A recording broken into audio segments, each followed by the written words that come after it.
Mesdames, Messieurs, bonsoir et bienvenue dans cette édition à la une de l'actualité. Ce soir, gestion du fonds force Covid-19. La société civile réclame le licenciement ou la démission de tous ceux qui sont coupables de détournement. Une marche pacifique est annoncée le 30 décembre prochain après une rencontre de partage et d'appropriation du rapport de la Cour des comptes. Précision à suivre dans ce journal. Transport terrestre, 13 camions sont bloqués entre la frontière sénégalo-malienne, très remontés face à cette interdiction d'entrer sur le territoire malien. Le cadre unitaire des syndicats du transport a interpellé l'État du Sénégal et menace de durcir le ton si rien n'est fait. Explication à suivre tout à l'heure. Éducation, comment intégrer la pédagogie basée sur le numérique et l'entrepreneuriat pour l'innovation en milieu scolaire. Une journée de réflexion a été dédiée à cette thématique à la Foire internationale de Dakar. Vous entendrez là-dessus le ministre Cheikh Oumar Anne dans ce journal. Bienvenue à toutes et à tous.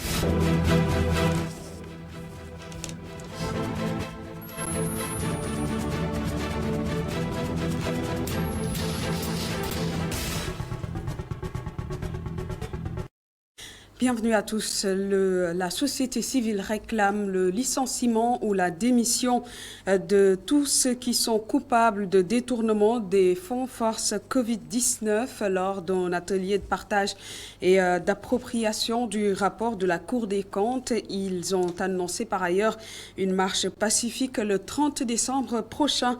Paul Dacosta pour le compte-rendu.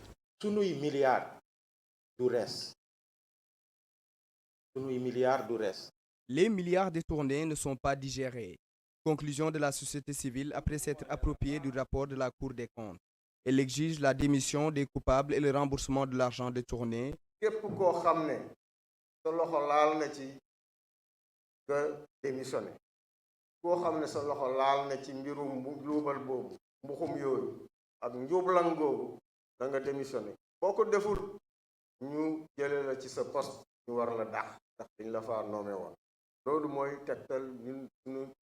Première chose bu ñuy laaj ñaareel bi mooy remboursement koo xam ne nii tamit taq nga ci nga delloo da nga ci jëloon liñ la si tuumaal na nga ko delloo boo ko delloowul nañu confisquer sa ay biens. Au vu de ces errements, la société civile annonce une marche pacifique le 30 décembre prochain sous le slogan Suñuy milliards du rees. Déposé nañ lettre d'information moo nekk ni ci table préfet ñu ne ko dañoo bëgg a manifester le vendredi 30 décembre 2022 fële ci place de la Nation de 15h à 19h. En marge de la rencontre, les différentes organisations de la société civile venues prendre part à cet atelier de partage se sont en cœur insurgées du discrédit selon eux jeté sur les institutions par certains politiques. Nous battrons contre tous ceux qui essaient de jeter le discrédit sur nos institutions, que ce soit du pouvoir comme de l'opposition. Surtout même ceux du pouvoir qui commencent à vouloir jeter le discrédit sur nos institutions. Ça, je le dis ici et maintenant, nous ferons face.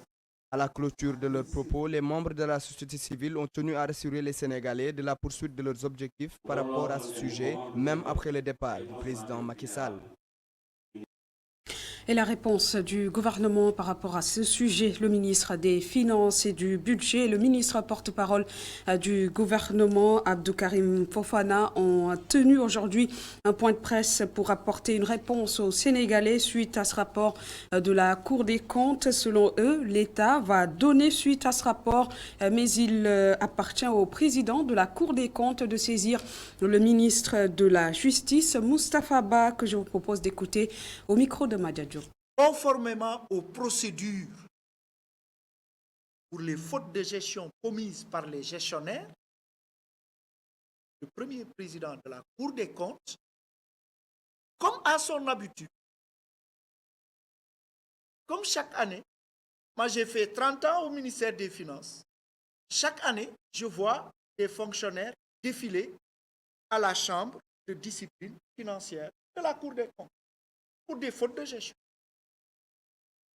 Le premier président de la Cour des comptes saisira la chambre de discipline financière pour les fautes. Tandis que pour les faits susceptibles d'être qualifiés de délit ou de crime relativement aux instructions judiciaires que j'ai évoquées tantôt, il saisira le ministre. Voilà les procédures au niveau.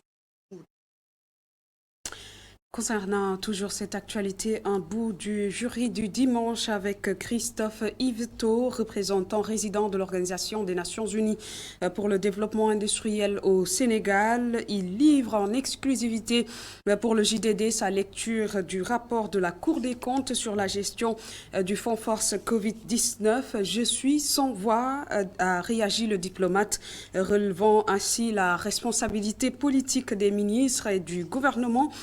Christophe Yvetot espère toutefois que les institutions compétentes donneront suite aux recommandations de la Cour des comptes. Il est interrogé par Mahmoud Ibrakan. J'ai vu ça dans la presse et évidemment c'est tout à fait préoccupant qu'une institution comme la Cour des comptes relève ce type d'agissement. Je suis un peu sans voix, mais nous espérons que les institutions, le Sénégal ne manque pas d'institutions qui fonctionnent et que nous espérons que le système institutionnel permettra évidemment de faire toute la lumière et de trouver toutes les solutions qui doivent être prises. Avec des recommandations d'ouverture d'informations judiciaires à l'encontre de comptables publics, notamment des DAGE. Non, tout à fait. Je pense que, en tout cas, nous, on en a déjà parlé précédemment. Oui. C'est vrai que nous avons des obligations, par exemple, aux Nations Unies, de déclarer notre patrimoine, etc. On a vraiment des audits réguliers sur tous les projets.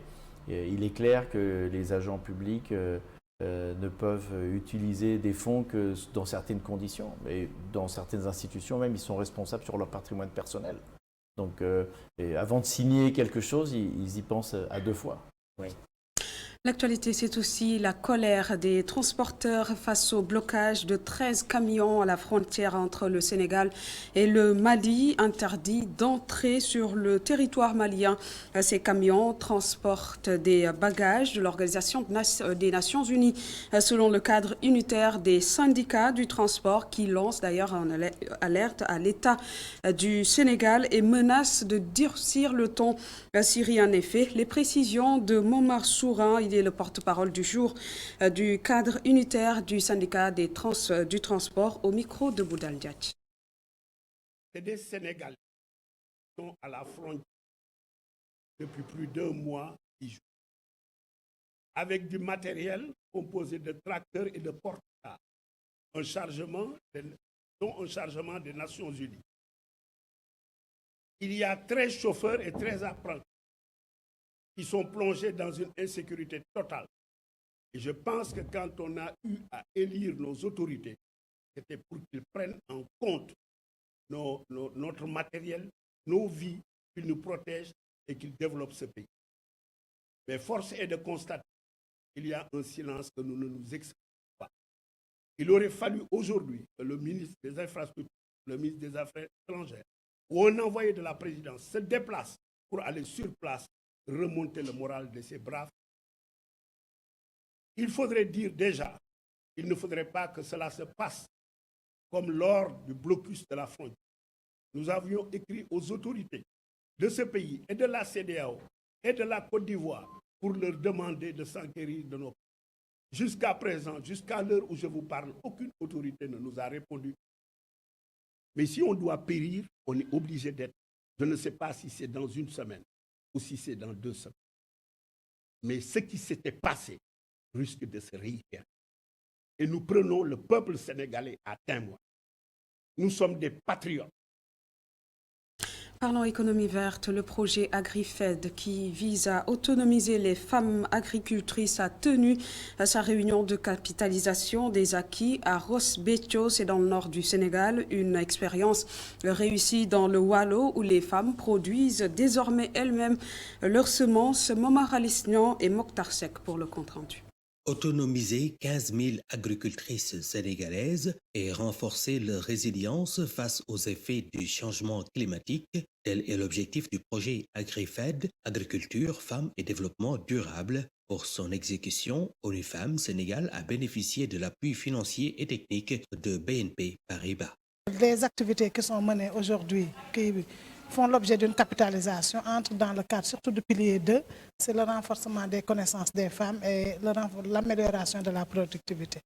Et pour cela, nous avons mené un partenariat avec l'Agence régionale de développement qui assure la coordination et qui a mobilisé les structures techniques telles que la SAET, les experts de la FAO, pour former les femmes à améliorer leur production dans le cadre de bonnes pratiques. Ces bonnes pratiques culturelles, les femmes les ont acquises dans le cadre des champs écoles qui ont été initiés.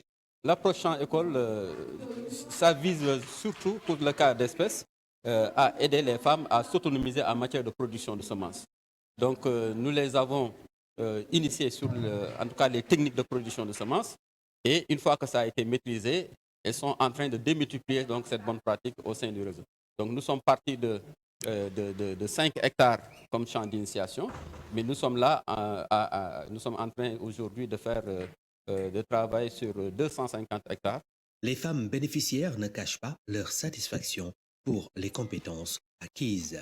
suñu kontaante moom dañu xam fu mu commencé rek waaye xamuñu fu mu yem ndax réew mi tey dañu gëm ñun jigéen ñi dañu gëm ne ñun mun nañu dundal Sénégal kuy dundal Sénégal nag da ngay préparer ci semence bu baax ndax semence mooy fondement wu mbéy tey am nañu jigéen yoo xam ne tàggat nañu mu couche bu ne mu ngi fi ay xale 18 ans ba 35 ans ba 50 ans ñëpp tàggat dañ leen tàggat ci wàllu semence.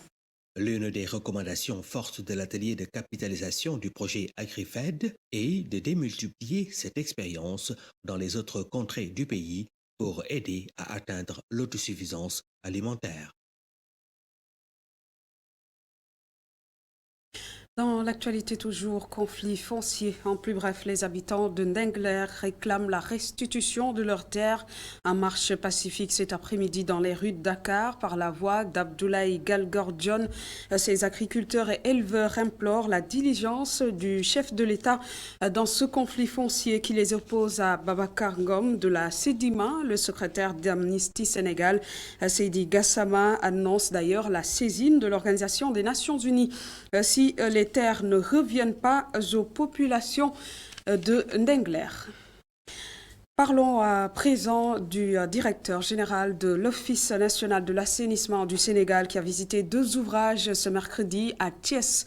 La station de pompage de Sampaté devra permettre de réduire de façon drastique les inondations selon Mamour Diallo. Il a aussi fait un tour à la station de traitement des eaux pluviales de Keur Saïb. Le compte-rendu d'Isidore Alexandre Sel.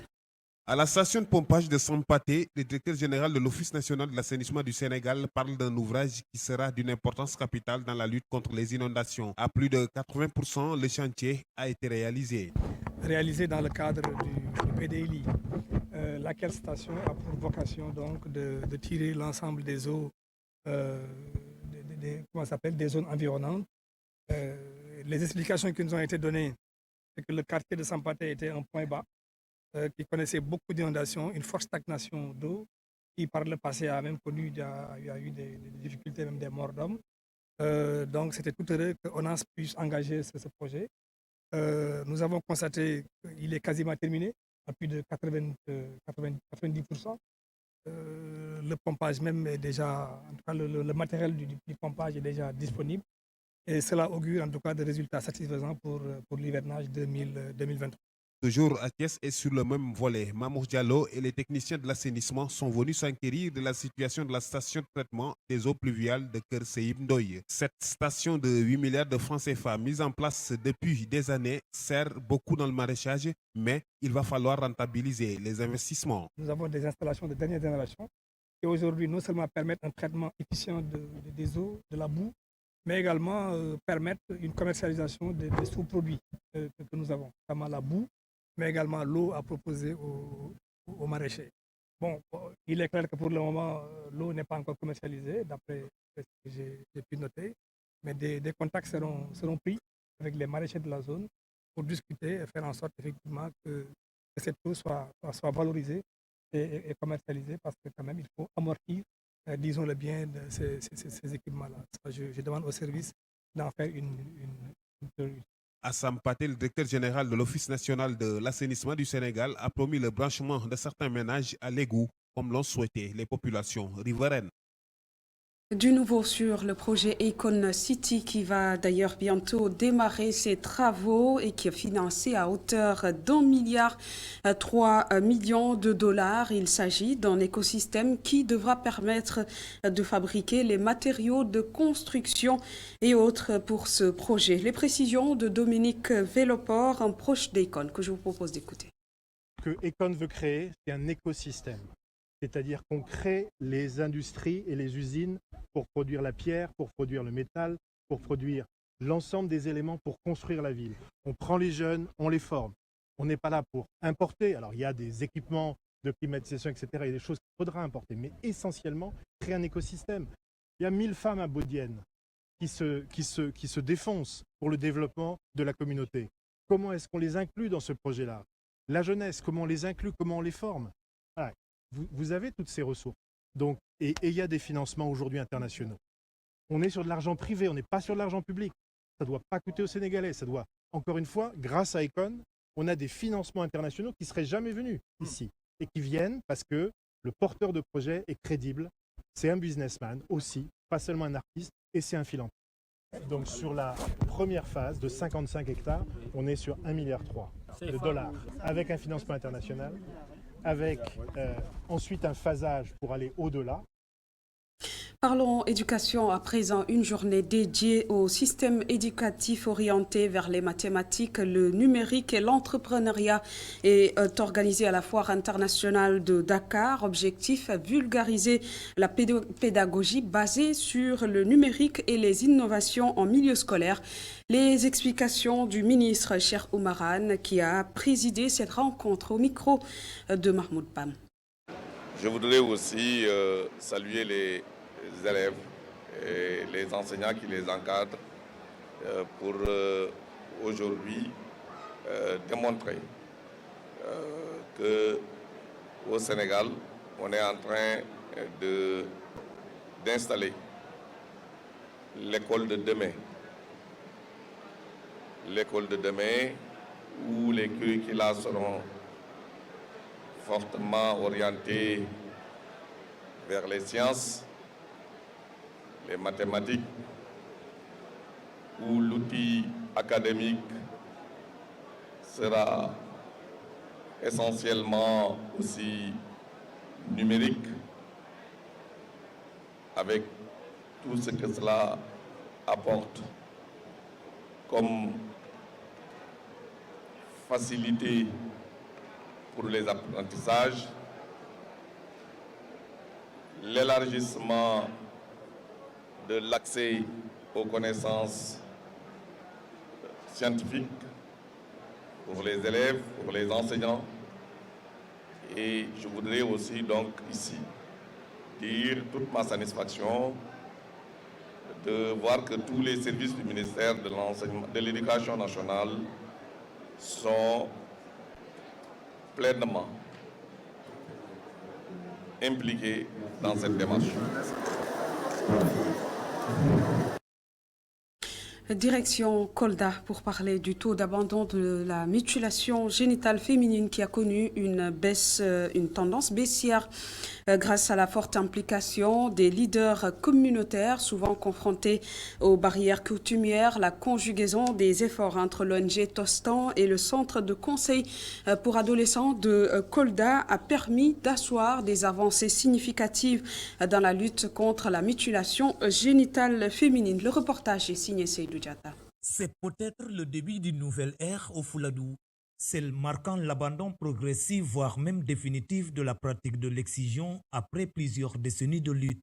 Les signes annonciateurs ont entre autres pour nom la participation des leaders communautaires dans la sensibilisation. C'est un problème qui concerne tout le monde. Donc, raison pour laquelle on a appelé les délégués de quartier, des imams aussi, des badjangor, des femmes, des groupements de femmes et des anciens exigeuses pour discuter sur les mutilations génitales féminines. On n'est pas là pour combattre les coutumes, on n'est pas là pour combattre nos traditions, mais c'est juste pour préserver la dignité de la femme. Dans cette partie sud du pays, la pratique de l'excision a longtemps été encouragée par certaines croyances populaires et la phobie de l'exclusion sociale. La femme n'a pas le droit à préparer et tout ça, c'est un des problèmes. Vraiment, c'est une norme sociale archaïque. Il faut que nos parents comprennent que marginaliser les autres femmes, ça fait mal. Ça, on doit l'arrêter. Et depuis un certain temps, l'argumentaire religieux, scientifique et sanitaire commence à changer positivement la donne au point d'amener certaines exigeuses à déposer le couteau. Mais oui,